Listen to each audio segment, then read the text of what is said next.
नमस्कार दोस्तों, आप सभी का स्वागत है आपके अपने YouTube चैनल प्रॉफिट की बात में। तो जैसे कि आप सभी को पता है कि अभी 9वां महीना चला हुआ है सितंबर का, और इससे आगे 10वें और 11वें महीने में अक्टूबर नवंबर में कौन कौन सी सब्जियां जो है लगानी उचित रहेगी, उसके बारे में वासिंग जी से करेंगे बात। और कितने टाइम में जो सब्जी हो जाती है, कितना प्रॉफिट होता है, उसके बारे में बात करेंगे। वासिंग जी, सबसे पहले आपका स्वागत हमारे यूट्यूब चैनल। हाँ जी, मेरी तरफ से भी आपको धन्यवाद जी। बहुत बहुत धन्यवाद वासिंग जी। बात की जाए आगे आने वाले महीने की, जैसे अभी 9वां महीना चला हुआ है जी सितंबर का, जी अक्टूबर और नवंबर महीने में जी कौन कौन सी सब्जी जो है लगानी उचित रहेगी, और आप कितने सालों से जो है सब्जियां लगा रहे हो, थोड़ा इसके बारे में बताना चाहोगे? हाँ जी, बताना चाहूँगा जी मैं।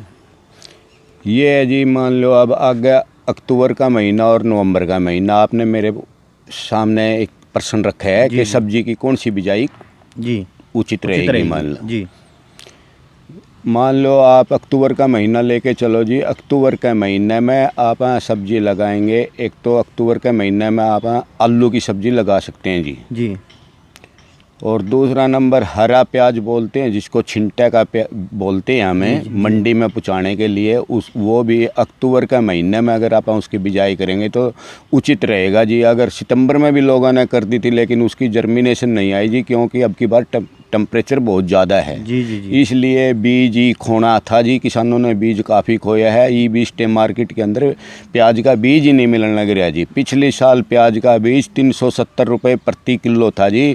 और अब की बार प्याज का बीज 1400 रुपये प्रति किलो देने लग रहे हैं जी। जी जी जी जी क्योंकि उन्होंने तो एक चक्कर पड़ गया कि भाई लॉकडाउन है, लॉकडाउन में बीज नहीं मिलने लग रहा, बीज तैयार नहीं होया। तो इसलिए मान लो किसान है ना, मान लो किसान की जेब पर पूरा डाका डलन लग रहा है जी बीज के ऊपर जी। और किसान की मजबूरी है, उसको खेती तो करनी ही करनी है जी सब्जी की, चाहे किसी भाव बीज मिलो। तो इसलिए मान लो कि ये बीज के बहुत ऊंचे रेट कर दिए गए हैं जी। पीछे से उनने बोल दिया बीज वालों ने, हम क्या करें, हमारे पास है ही कोई नहीं बीज। पीछे कंपनी में ही बीज नहीं है, माल तैयार नहीं होया, सारे के सारे घर पर बैठे हैं जी। तो मेरा कहने का यही मतलब है जी, आप हरा प्याज की भी बिजाई कर सकते हो जी। और औषधि में अपना लहसुन आवे है, मान लो रसोई में काम आता है, लहसुन की भी बिजाई कर सकते हो। अब अक्टूबर का महीना दी बेस्ट है जी। और जी सब्जी में मान लो मटर है जो अपना, वो अक्टूबर के लास्ट में आप बिजाई करेंगे तो बहुत बेस्ट रहेगा जी। मटर की भी बिजाई हो सकती है जी। और रही बात गोभी की जी, गोभी के अंदर तो काफ़ी वैरायटियाँ होती हैं जी। जो टाइम निकलता चला जाए उसी तरह की वैरायटी आती रहें जी। लेकिन आम बिजाई इसकी पत्ता गोभी की बिजाई का टाइम अक्टूबर का महीना बिल्कुल सही है जी। पत्ता गोभी के लिए जो आप बंद गोभी बोलते हैं जी इसको। और एक ब्रोकली है जी, ग्रीन गोभी, उसकी भी बिजाई मान लो अक्टूबर का महीने में ही। मान लो टेम्परेचर डाउन आ जाता है जी, बीज जो भी बीज बोएंगे आप उसकी सारे की जर्मिनेशन होएगी जी। किसी तरह कोई दिक्कत नहीं होगी जी, ना किसी दुकानदार को ओळमा देना पड़ेगा कि मेरा बीज नहीं जमया जी। तो अक्टूबर के महीने में तो ये इसकी बिजाई है जी। रही बात आगे मान लो नवंबर की जी। नवंबर का महीने में आप मान लो अगर मटर की बिजाई करते हैं जी, तो वो मटर की बिजाई मान लो अपने मार्च के महीने में मान लो स्टार्ट होती है जी। वो जी मार्च के महीने में उस टाइम दोबारा टेम्परेचर बदलने लग जाता है जी, होलियों के दिन पर। तो उस टाइम मटर मान लो पीला पड़ जाता है मान लो, और उस टाइम जो अपना ग्रीन कच्चा मटर जाएगा मार्केट के अंदर है तो दुगना माल मिलेगा अपने, मान लो भाव मिलेगा मंडी के अंदर जो सी आप नवंबर के महीने में बिजाई करेंगे इस मटर की जी। और आलू अगर आप नवंबर में लगाएंगे तो वो आलू आप बीज के लिए स्टोर में रख सकते हैं जी। वो मार्च के महीने में पटेगा जी। मार्च के महीने में स्टोर में आप आलू रख सकते हैं जी। अब देख लो, पीछे एक जमींदार ने 4 एकड़ में आलू लगा रखा था, उसने सारा का सारा स्टोर में रख दिया। अब भाव देख लो जी, 30 रुपये किलो बिकने लग रहा है जी मंडी के। नहीं, मंडी में मान लो किसान आलू जिसने रोग रखे है वो 30 रुपये किलो का भाव में बिकने लग रहा है जी, इकट्ठा कट्टे में जी। तो ये है जी, मान लो आप ये बिजाई कर सकते हैं जी। गोभी तो मान लो सारी साल ही चलती है जी, मूली चलती है। जिस तरह गाजर की बिजाई जी, गाजर की बिजाई मान लो लोगों ने कर ली जी, इसमें सितंबर में कर ली जी, लेकिन जर्मिनेशन नहीं आई है जी।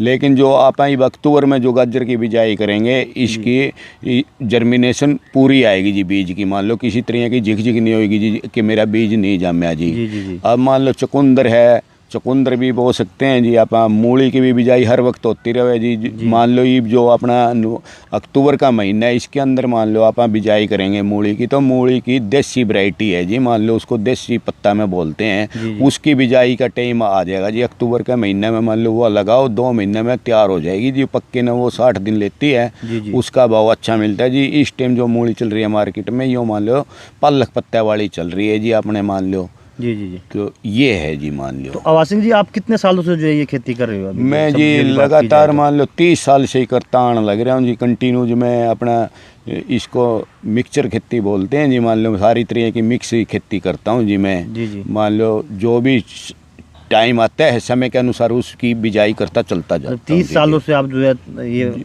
जी हाँ, सब्जियां जो है बो रहे हो आप? हाँ जी, 30 साल से लगातार करता आने लग रहा हूँ जी सब्जी की जी मैं। मुनाफे की बात की जाए आवाज सिंह जी, हाँ जी, जैसे कि और जितने भी किसान रहते हैं और बाजरा बो लेते हैं, गेहूं बो लेते हैं जी। या चावल वगैरह बो लेते हैं, उसके कंपैरिजन में बात की जाए सब्जियों में ज़्यादा बेनिफिट रहता है या और दूसरी फसलों में जो है ज़्यादा बेनिफिट रहता है? नहीं ऐसा है जी, मान लो मेरे पास ज़मीन कम है, थोड़ी ज़मीन है, अगर मैं इसके अंदर बाजरा बो दूँ जी जी 60 दिनों में पक्के तैयार होगा जी, तो इतने में मान लो 49 दिन बच्चा ने कहाँ से खिलाऊंगा? जी जी। मैंने ये बताओ, वो तो 60 दिन में पक्के न एक दिन बेच के आ सकूँ मैं मंडी में, मान जी लो। जी जी। बच्चों का खर्चा कैसे निकलेगा? सब्जी में ऐसा है जी, सब्जी में मान लो आज आप बिजाई कर दी, जी जी पालक लेके चलो जी, 29वें दिन मंडी में पहुंचा सकते हैं जी, अगर अच्छी वैरायटी का बीज मिल जाए अपने तो 29वें दिन बड्डा लगा के मंडी में ले जा सके। और आज पालक का भाव जमींदार का 8 रुपए की गुच्छी से लाकर 10 रुपए तक की बिकने लग रही है, पहली कट की पालक की गुच्छी जी। हम यहाँ एवरेज की बात कर रहे हैं आवाज सिंह जी, एवरेज की। यदि फॉर एग्जाम्पल बात की जाए, किसी किसान के पास 1-2 बीघे ज़मीन है और आपके पास भी 1-2 बीघा ज़मीन है जी, तो उसमें बेनिफिट किस में रहेगा ज़्यादा? बेनिफिट तो सर उसमें सब्जी में ही रहेगा, बड़ी फसल में कोई बेनिफिट नहीं है। अगर 2-5 एकड़ तक की भी ज़मीन है मान लो किसान के पास, वो सब्जी में ही उचित रहेगा जी। सब्जी में तो हर रोज़ पैसे आएंगे जी, मंडी आप करोगे तो हर रोज़ पैसा आएगा। बड़ी फसल में तो हमारे पास कम से कम 3 महीने से पहले या 6 महीने से पहले पैसे नहीं आते जी हमारे पास, मान लो। मतलब कहने का मतलब जिसके पास थोड़ी ज़मीन है उसके लिए फ़ायदा फल या सब्जियां बोने में ही है, जिससे ज़्यादा मुनाफा ले सके। ज़्यादा मुनाफा तो सब्जी में, फल की खेती है, पपीता की खेती करो, नींबू की खेती करो, अमरूद की खेती करो, फल में मान लो। अब जैसे स्ट्रॉबेरी की खेती है, मैंने स्ट्रॉबेरी मैंने 18 साल हो गए कंटिन्यू लगाते हुए। ये खेती करो जी, मान लो इसके अंदर प्रॉफिट मिलेगा सब्जी के अंदर, तो वो पूरा भी इसी महीने में लगती हैं सब्जियां। हाँ जी, ये स्ट्रॉबेरी है जिस तरह ये सितंबर का महीना और अक्टूबर का महीने में लगती है जी, 15 अक्टूबर तक बिजाई होती है जी स्ट्रॉबेरी की भी जी, मान लो इसकी। जी जी ये है जी। तो ये जाना आपने वासिंग जी से कि अभी सितंबर का महीना चला हुआ है, उसके बाद 10वें और 11वें महीने में कौन सी सब्जियां लगानी उचित रहेगी, और यदि आप चाहते हो इसके रिगार्डिंग और कोई भी जानकारी सब्जियों के रिगार्डिंग वासिंग जी से लेना, तो वासिंग जी का पूरा एड्रेस आपको मोबाइल नंबर के साथ डिस्क्रिप्शन बॉक्स में मिल जाएगा। वासिंग जी आपका बहुत बहुत धन्यवाद। धन्यवाद जी, आपको भी धन्यवाद। आप सभी का भी बहुत बहुत धन्यवाद। और यदि आप चाहते हो आपको हमारी हर वीडियो की नोटिफिकेशन मिलती रहे तो हमारे चैनल प्रॉफिट की बात को सब्सक्राइब करना ना भूलें। धन्यवाद।